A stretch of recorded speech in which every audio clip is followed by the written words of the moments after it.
Welcome to the Pizzazz Filmmaker interview series. At Pizzazz, we've made it our mission to help film and video makers succeed. In this series, we'll be speaking to interesting people from across the film industry. We'll gain insight into their journeys to help share their lessons with our audience. Today's guest is writer, producer and director Cathy Durant. Cathy has produced and directed video and film projects for over 20 years. During that period, she has written, produced and directed projects that are distributed around the world, covering sports, music, entertainment, documentaries and more. Videos and documentaries directed by Cathy have gathered more than 1.5 million views on her YouTube channel alone.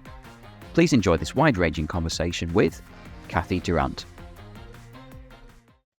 Cathy, first of all, welcome to the Pizzazz video interview series, and thank you very much for joining me today.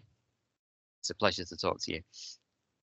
Well, thank you, and it's an honor.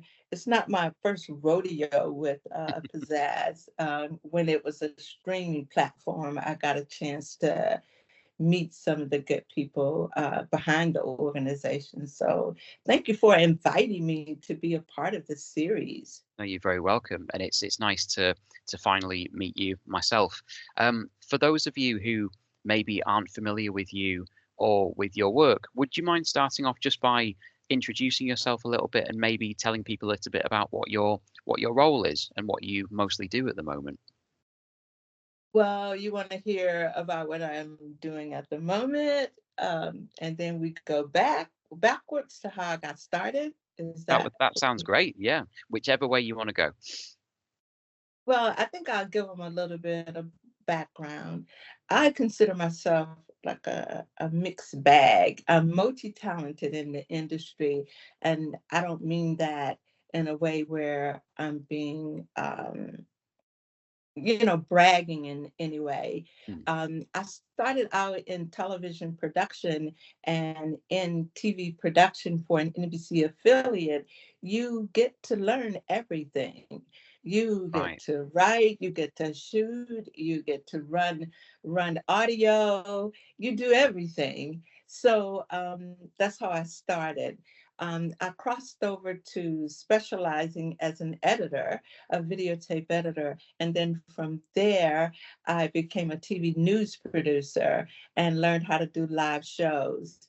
And from there, I honed in on my filmmaker skills from college because we studied film. I could actually shoot film, cut film, and do everything. So once I got started and just really got my sea legs in it, I decided that being the whole picture, I had the skills to be a producer because a producer really needs to know everything. And on top of that, you need to be a major master seller. Really. That's what you're going to be doing your whole career, selling, raising money. And if you can't sell and raise money, it's hard to eat because you eat what you close, Yeah. so to speak. So it sounds like So that's a key skill for someone who's maybe starting out on this path to start practicing as soon as possible, I guess. Yes, Tom, that's correct. They told me, go learn how to sell shoes, sell cars, work at a makeup counter where you're doing direct sales with people, where you're not nervous when you meet people, and you can learn how to do that 20-second elevator pitch. And the only way you can do that and survive at the film markets, trying to talk to distributors, you got to be fast on your feet. You got to Yeah. go to, hi, how you doing? I'm Cathy Durant. I'm a producer director, and this is my project. It's a much anticipated film about da da da da da, and that's about all they want to hear. But what they're listening for is something marketable. So you got to bring who's going to star in it, and somewhere in your pitch, something has to sound bankable because Yeah. that's how distributors make money. That's so interesting because I think that a lot of people view, production and the filmmaking industry as creative, But I think maybe people look at quote creative industries and ones where you have to sell as being in conflict. You know, maybe people that want to be creative don't want to be commercial and don't like the idea of having to sell something or pitch something. But it sounds like you're saying to do one, to be in the creative industry, you have to be a good seller. You have to be able to pitch yourself and your project. Well, that's kind of true, Tom, but there's like two phases to it. You don't have to be a salesperson if you work for a studio or Mm, you work for a television station, because you're something called work for hire, but you also do not own what you create. The mm, television station or the studio does. If right. you're wanting to be a producer and own your intellectual property, then you'll be an independent producer director or independent producer, independent director, and you own your content, or you and the person, your client, own it as independent creators. So it just depends on which one you want. If you have strength in sales, then you can be an independent producer director. If that's not your strong suit, then get a job at a studio. They're Mm, both rewarding. They're both right. great. But they're very different. That's good. That's good to know. That's interesting. I think people looking in probably wouldn't appreciate that difference. So I think it'd be really useful for people to understand that. One of the things when I was researching you for this conversation, one of the things that I noticed was just you seem to have succeeded over so many different areas. You know, you've got a drama series that's streaming on Prime Video. You're now the executive producer of the Cathy Durant show. A podcast. You now successfully offer masterclasses from your website. So you seem to have diversified and succeeded in a lot of different areas within production and the filmmaking industry. Like, what do you attribute that success to, or the ability that you seem to have had to succeed in so many different areas? I think it's how you start out. Some of us specialize in things. They do one thing and they are masters at it, and Mm, that's great. But then some of us are born with the gift of being multi-talented. They mm, can process more than one thing at one time. One is no greater than the other. mm, Each one, just have, there's a unique skill about them. With me, I didn't want it. It just kind of happened to me. And somewhere in it, in the scope of it, when I started working for clients, I would feel sad for them if I shot a film music video for them mm, that cost them money. And at the end of the day, they wouldn't know where to go with it. So I said, okay, well, maybe since I have network experience, let me call the networks and pitch that I just shot a music video for this popular artist. And would mm. you consider airing it on your network? And they go, yes, we would. And so there I was learning how to market, because I felt sad for the people who hired me, because I knew they wouldn't know what to do with the product once they were done. And so the same with the TV series that I'm doing. I pitched Amazon on my own, Prime on my own, and offered that service to get it placed on the network, because I had the experience to do it. Mm. So there's not a lot of Cathy Durants out there, nor should there be, because I take up too many jobs. But guess what, Tom? I'm always happy when there's enough budget um, to hire people. So when I'm fully staffed, it's a beautiful picture, because then I'm just being a producer director and my team's running everything. I Yes. really love that. But in the beginning, sometimes I have to do something called jump start it, get it Right. going for Mm. people to understand, because people sometimes they only believe in A-listers and they don't think the BCDs can be entertaining, but they can. So you just Yeah. have to have someone who will believe in a project at any level, and they think they can take what they used to say chicken poo poo and make it into chicken salad. I like that.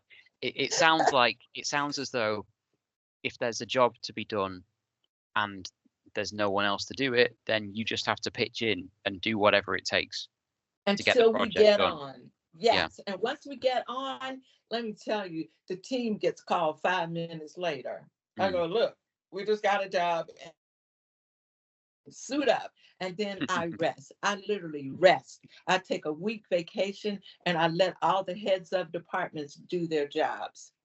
Once you've jump started it and once you've got Yes. that momentum going. That's really Yes. interesting. Yes. Yeah. I think that in this day and age, something that's come up in the other interviews I've done so far is that technology now means that in a way skills are more accessible to more people than they ever have been before. So, you can go online and you can do some courses and you can maybe learn some technical skills, but maybe what you can't learn online is the soft skills or the business know-how that you can only get through working with people and experience. I'm curious, to someone who's starting out in the industry or maybe doesn't have that experience, what are the skills that you think are the most important? I mean, I think you've mentioned obviously selling and pitching is definitely one of them, but are there any others that you can think of that you think are really important that make people stand out? Passion. Mm. Because when you're passionate about what you're doing, then an investor will believe you. And that's the first compliment that they'll give you. They'll Mm. say, I love how passionate about this project you are. And, I think I can get behind it. So, whatever you do under the creative umbrella, you have to love it. Because when you love it, how you feel resonates to an audience. It's like, I don't like criticizing another creative person's work, but I have seen projects where it just seems like a lot of thought wasn't put into it. You see Mm. what I mean? You go, oh, that ended too quickly. Oh, that should have, and Yeah. you kind of pick it apart. But a project where you have taken your time with it and you could see all the elements there, it had an introduction, it had a body, and it had a goodbye. The Mm. goodbye was appropriate and it ended with you feeling great. You go, whoa, that was really a good film. I don't like horror, but I like how that ended. Yeah. The bad guy lost and rah rah rah. So when you use the right formula, you will succeed. It's like a guy I had on the Cathy Durant show, John Hannity, with Entertainment Partners. Mm. Um, he said to me, he said, we're never afraid of a new director. That doesn't bother us.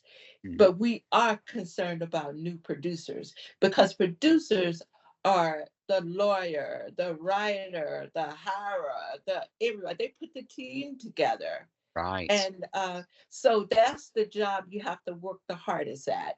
But being a director, someone will give you the chance to direct a picture if you know it well. Yeah.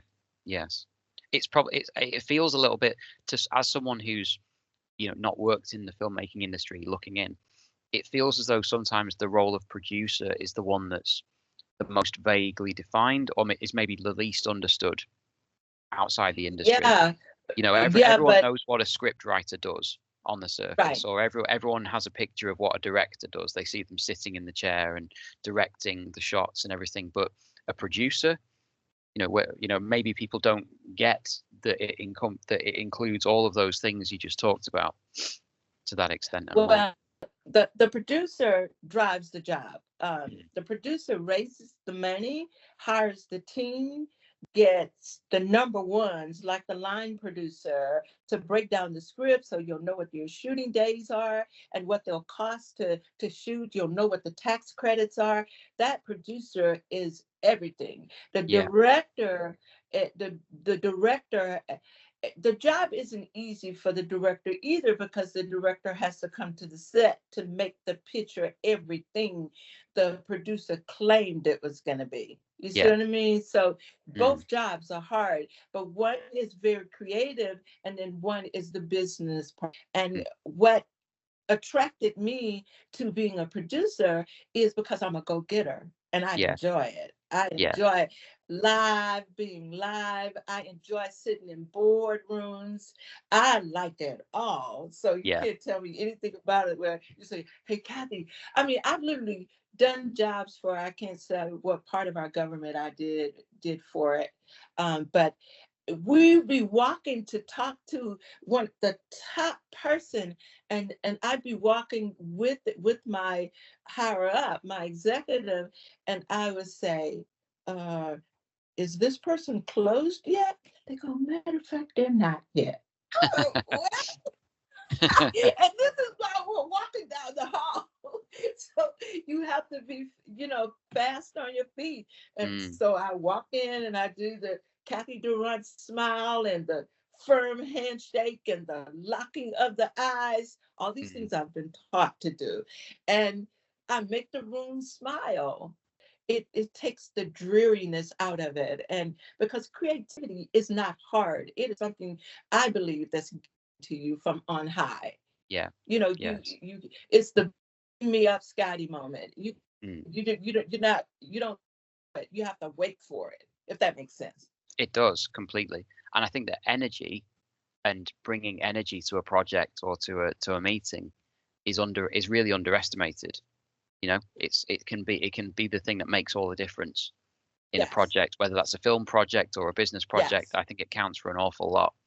You've worked in a lot of different roles and produced film and media in a lot of different genres over the last 20 years. Is there a particular project that you're especially proud of, or that you recall particularly vividly? I really like a documentary I did on Usher, who Ah. performed at the Super Bowl, this past Super Bowl. Mm. He and the host of the documentary was Yusai Khan out Right. of Shanghai, China. Mm. I really like that. She is like the equivalent of here than Oprah Winfrey in Shanghai Mm. and in the US. I think she used to work for ABC. But it was so good. We went to the President Carter Library. Mm. I arranged to get her a key to the city of Atlanta from City Hall. Wow. And, it was Usher was amazing. He was amazing. I'll never forget that one. He's an incredible performer, like an incredible artist and a showman as Yes, well. You know, just everything yes. ticks all the And boxes. Yeah. yes, he does. And to be in his presence, he's just a very calm person, Mm. smiles a lot. Believe it or not, his personality is a lot like yours. Really?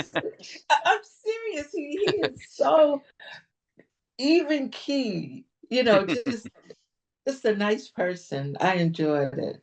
Oh, he's, Yeah. that's the impression I get from like live performances that I've seen is that he's got a very positive energy. So yeah, that must have been incredible to It see was up close. incredible. Yeah. The Uh, next one would be going out of champion, the film that I'm working on now mm, about the Coach Joe Ellis story. yes. I'm very proud of that. Yeah. Did that I wanted to ask actually how that project started because did you read the book and then that inspired you to bring it to film? Was that the order that it happened in, and how did that come to pass? Well, believe it or not, the author of the book, Doris Ellis, who Mm. is the coach's wife, Mm. she contacted me on LinkedIn and said, I have a book that I wrote about my husband who is now deceased, but he was a winning coach. And I think she said, I've been told several times it would make a good movie. So usually when people contact me on LinkedIn, I'm always very nice. I try to, return messages. But this one, it was something so different about it. I said, well, Doris, everyone thinks they have a good book. Let me Yeah, just say that. I yeah, said, I'm sure. next, let me tell you how I read. I said, I read until the violin stops. I said, so if it stops at the forward, that's a wrap. So she laughed. So I said, I'm going to give your book a chance. I say, first of all, I like that it's about basketball. I like that he was a winning coach. I said, I was a basketball cheerleader, Right. varsity cheerleader. I said, Yeah. so I think I can do this story some good. So actually, I purchased the audio part of the book and I listened and listen and listen and listen. And at the end, I cried uncontrollably Really. because she is such a good storyteller. Mm. This was her first book. She was really a banker, worked at a bank as a assistant president, vice president. Um, and it was her first book, but she just knew their story so well. And it's such a good story. They Yeah. were high school sweethearts with the same last name. They both played basketball. They didn't know each other, had the same jersey number, number 24. Wow. They ended up falling in love, getting married, and having a couple of kids together. And Joe was a star player, and he ended up coaching at his high school, Gosh. and mainly because he was on the team that lost the championship game because his parents were very religious and they didn't like him to play basketball sometimes. They Oh, liked him really? to go to night church. Mm. So one of the times when they pulled him off the bus on the way to a game, it was the championship game and they lost it Oh, because and that's he why. didn't play. And Oh. so the coach couldn't criticize his parents, but he did say to him, Joe, go to college, come back to the school, Mm. get to be head coach, put together a team, and win them a championship because I feel you owe them one. Yeah. And he did it. It's an amazing story, and like as you say, for for his wife to not just be able to tell that story, but to write a great book as a first book. That's not easy because, I think a lot of people have a great story to tell, but writing a book that really grips someone and is a good read is a different skill in of itself, isn't it? It sometimes takes people a couple of books. It takes people along a few tries to develop that skill. But Well, you she obviously saw something in it that you thought you saw that quality that you thought then made you want to bring it to and make it a to film. life. Yeah. Yeah, and let me add, um, Going Out of Champion is a great book, but it also needed a great screenplay. So Mm, there was something magical that happened between Doris and I. It took me 6 months to write it, yeah. but I went to the beach the final week and I wrote it nonstop my way. I Yes. had to read her story and then I had to tell her story in a cinematic way. Mm, So a lot of the things that she wrote, we didn't get to keep it, but I wrote a gripping screenplay that's entertaining. And it's a love story, it's basketball, it's a championship. And then at the end, it's his glory ride out, yeah. with his about with cancer. But even that, I showed fun in that Yeah. because he was not a quitter. He went out just like the title says. Mm, He went out a champion. champion.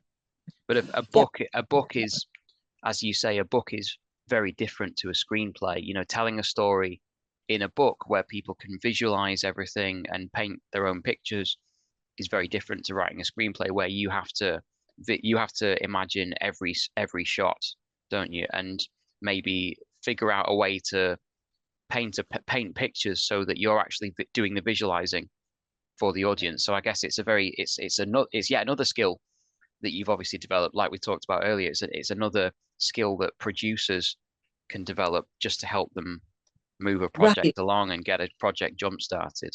It sounds like. Yeah, and with this, it has lots of eye candy. There's a big ferry boat where he rode a ferry home every day across the James River. Mm, And then there's that action of basketball. yeah, Then there's that it's just a lot going on yeah, that was cinematic. And yes, that was the only way that I could pick it up, was because you could see it. And it's been picked up by bonded media capital now, so we have the backing to shoot it. And that's what excellent. they said the screenplay is incredible, is what they said it Oh was wow. very cinematic, and they said that they could follow it the Mhm. way that I described everything. So Yeah. it was because of the good job she did that I was able to recant it and make it a good screenplay. I'm not saying I can write every screenplay, but I think I was the right person for that one. No, it sounds fantastic, and it sounds like it's going to be an amazing project when it gets fully realized. Um, Yes.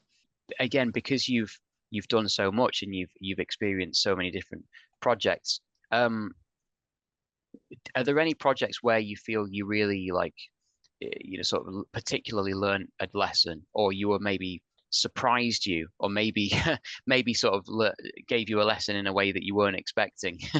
Maybe you made a mistake, or in hindsight, or you know, maybe sort of learned something that you weren't expecting to.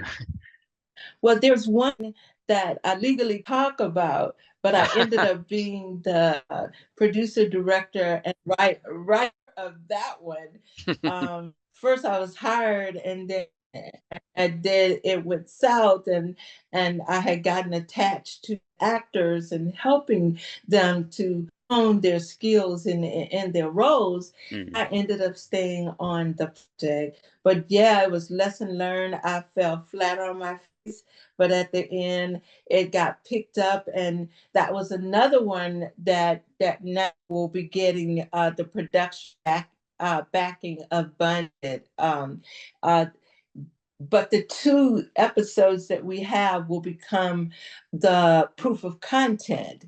I ah, learned right. that. And then we're going to reshoot the series. So Yeah. I'm very, very excited. It doesn't mean I failed at it, it No, just means absolutely not. that at a bigger budget, we're going to make bigger.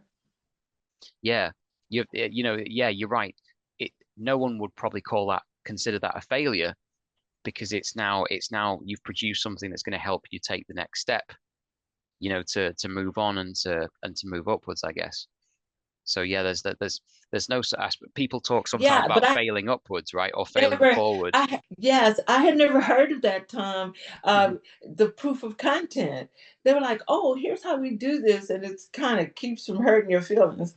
I like they're like, I really like this, but I can see it being bigger, and so we're going to put more money behind it, and then we'll consider the two you've done as proof of content. And we Mm. always know things could be better with a bigger budget. That's no surprise to anyone. Yeah, But of course. how you win is to make it interesting enough with what you have that Mm. someone will want to take it higher. So Yeah. that's my advice to someone who would be in my shoes. Mm. Make the best picture you can, the best series you can with what you have. Mm. And somebody may come in and say, okay, we'll push that forward, and then we'll give you more to do it bigger. It comes back to what you said earlier, I guess, about you have to love the project that you're taking on. You have to believe in it. And if you don't believe in your own project, then no one else is going to believe in it as much as you can if it's your own project. So I guess that's sounds like that's a set really essential. Yeah, and sometimes I've been known to believe too much because I'll be talking to studio executives and they were like, Kathy, I know you love these people.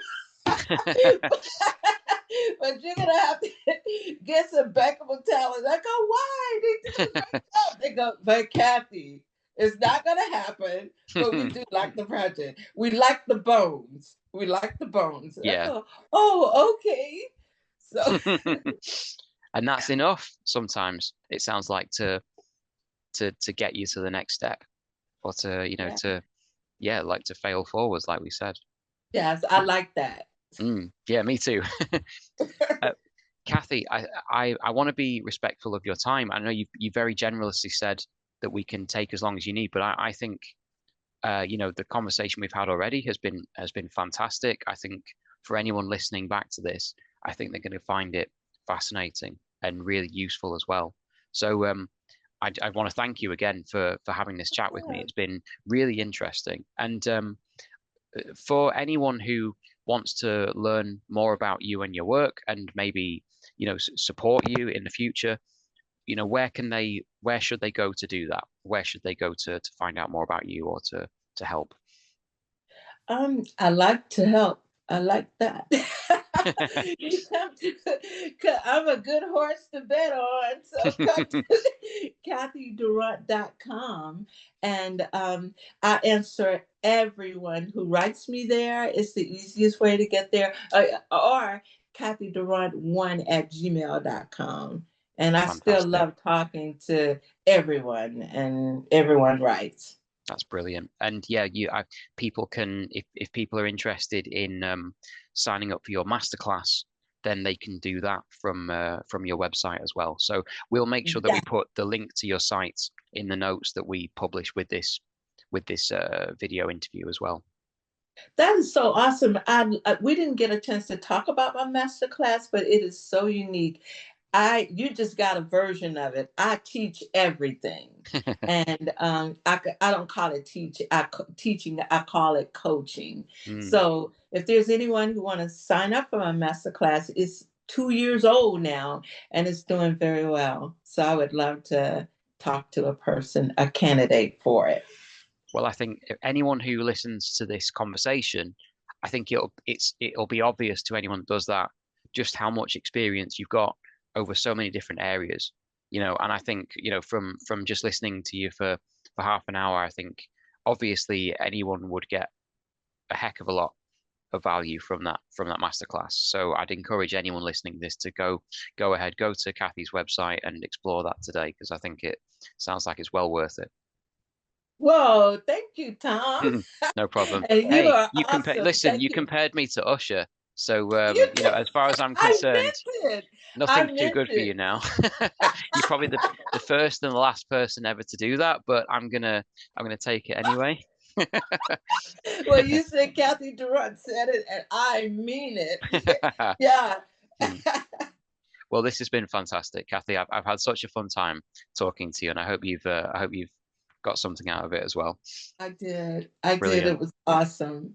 Well, thank you very much. And let's stay in touch and enjoy the rest of your day. You too. And thank you for a great interview. Thanks very much. Take care, Cathy. Bye-bye. You too. Bye-bye. Bye for now. We hope you enjoyed watching today's interview. This video is part of the Filmmaker interview series from Pizzazz. At Pizzazz, we're building a production ecosystem that helps you to get things done. To try it for free, visit pizzazz.io today.